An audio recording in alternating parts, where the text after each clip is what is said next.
Hola, ¿cómo están? El día de hoy vamos a hablar acerca de cómo empezamos en psicología a hablar o a evaluar las capacidades humanas, particularmente lo que es la inteligencia. Para eso tenemos que empezar a hablar de Francis Galton.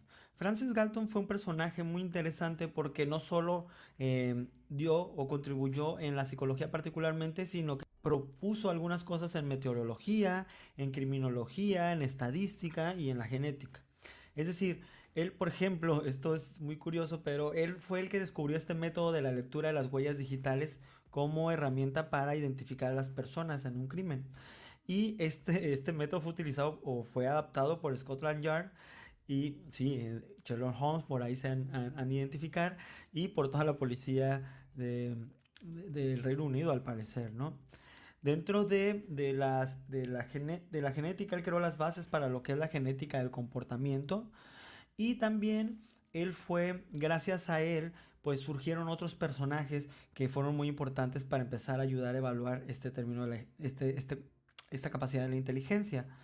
No es dato menor que Francis Galton era primo de Charles Darwin y por eso tenía una influencia muy importante de esto. O sea, parecía que esa familia era muy trucha, ¿no?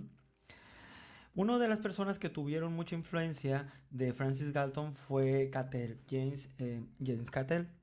James Cattell retomó los estudios de Galton para empezar a entender un poco mejor lo que es la inteligencia. Pero antes de pasar a Cattell, hay que considerar que todos estos intentos o estos intentos por tratar de evaluar la inteligencia o las capacidades humanas surgen de la necesidad de tener instrumentos de evaluación en la educación en Estados Unidos, así como en el ejército y así como en las empresas, para ver que se contaba con las habilidades o las capacidades necesarias para tal o cual posición o puesto. Regresando a Cattell, vamos a ver que Cattell estudia con Wundt y pues trae toda la escuela experimental de Wundt. Ya vimos qué importante es Wundt, no solo porque era el primer laboratorio de psicología, sino por toda la gente que aprendió de él y salió hacia todo el mundo prácticamente, ¿no? Cattell se interesó mucho en ver por qué había personas que parecían ser más inteligentes o parecían ser más inteligentes, lo que se consideraba o le consideraba él como eminencias. Hizo un estudio muy grande o intentó hacer un estudio muy grande sobre esto, pero hizo estudios muy grandes para comprender esta parte. Ahí lo corrieron de la escuela de Columbia porque él no estaba de acuerdo con que Estados Unidos fuera a la guerra. Cattell también tiene una parte muy importante en la importancia de la estadística, en la psicología. Él trataba de, a través de la estadística, tratar de comprender un montón de cosas. Hizo estudios de muchos tipos. Aquí surge también otro personaje muy importante que es Alfred Binet o Alfred Binet. Y Alfred Binet pues, fue un personaje francés que empezó estudiando cosas muy del tiempo. Él murió en 1911 de Francia, de las escuelas de psicología que tenían que ver con la histeria y la hipnosis. Sin embargo, pues él tuvo como un poquito una mala reputación en ese sentido, porque trataba de comprobar procesos psicológicos, pero se comprobó muy claramente que eran procesos meramente subjetivos, a lo menos lo que se investigó posteriormente a Binet y respecto a sus estudios. Lo importante sí fue que él empezó a hacer los estudios de las diferencias individuales y crea posteriormente lo que es el test de inteligencia. En ese entonces él, porque trabajaba con un colaborador, Simon, se llamó el test Binet Simon. Y este test estaba hecho particularmente para identificar a nivel de la educación quiénes eran las personas que tenían menos capacidades intelectuales en las escuelas. Así se les llamaba, no lo digo yo, le llamaban débiles mentales, ¿no?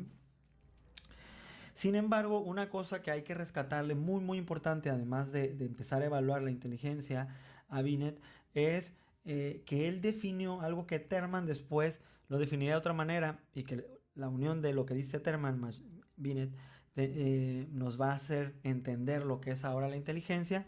Él decía que la inteligencia es una capacidad de adaptación y este concepto va a ser muy importante incluso en la actualidad. Es decir, llega después, llega Terman, Lewis Terman, y Terman dice, bueno, vamos a crear un número que nos defina la capacidad o lo que es la inteligencia y que pueda ser la medida de todas las cosas. Y aquí es donde adapta el test de Binet en estudiantes de Estados Unidos y le llama, porque trabajaba en Stanford, le llama test Stanford-Binet. Terman describe o elabora el concepto que va a ser muy conocido por todos y que ustedes lo tienen muy conocido, que es el coeficiente de inteligencia o el coeficiente intelectual, que se refiere a la edad mental sobre la edad cronológica por 100 para evitar decimales, y nos decía que pues con esto podíamos identificar realmente, comparar quiénes son más inteligentes, y con esto podíamos responder muchas cosas, ¿no? Desafortunadamente, afortunadamente se crea esto y actualmente sabemos que la inteligencia tiene que ver con este coeficiente intelectual más esta capacidad de adaptarnos al entorno. Ya no solo lo definimos con este mero número de coeficiente, porque